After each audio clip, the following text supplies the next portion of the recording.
My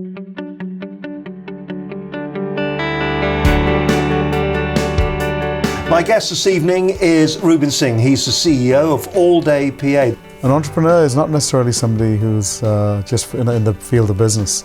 An entrepreneur is somebody that has a vision, has the ability to bring that vision to life, and to lead people to articulately present that vision to them.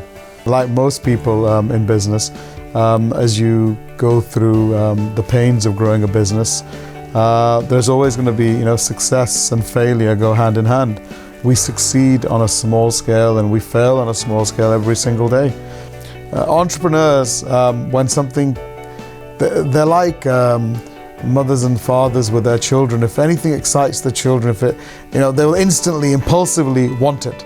And that's same with a business. An entrepreneur, the business is like a child to him, or is to me.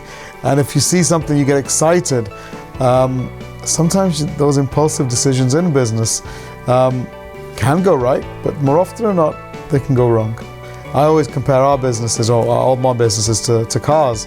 And in the early days, we just had the accelerator. There was no brakes. I am still the accelerator.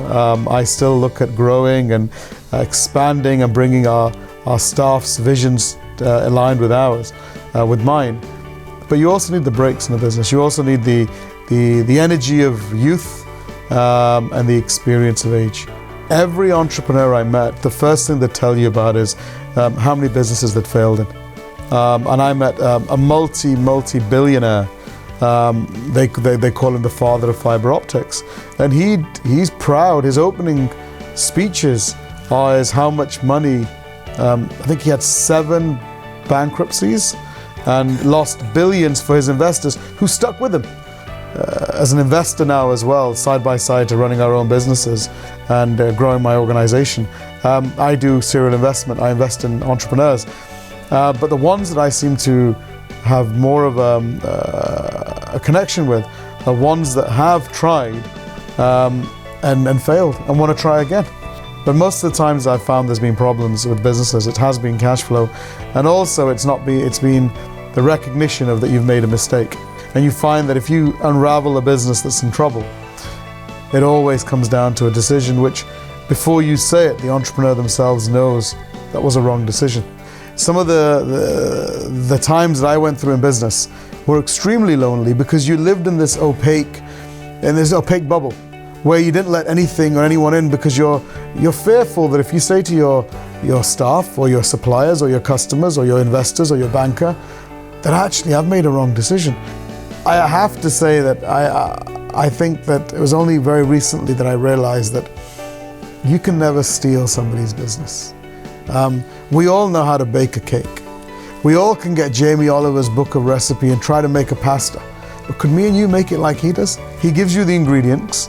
He gives you everything. But we can't make a pasta like him.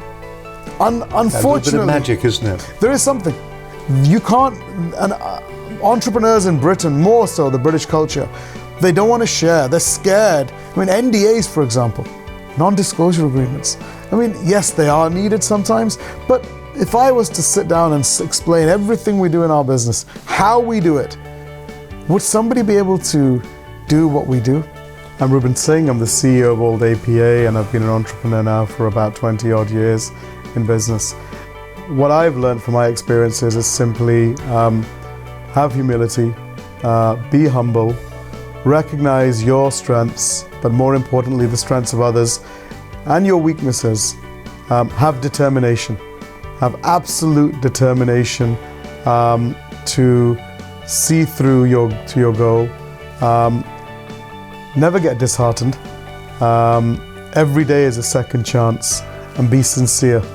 Be sincere to yourself, be sincere to your vision, but more importantly to your staff, your investors, or your customers and your suppliers.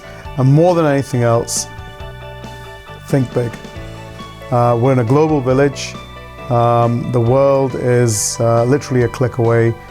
You can transact with anywhere from Beijing to Silicon Valley online.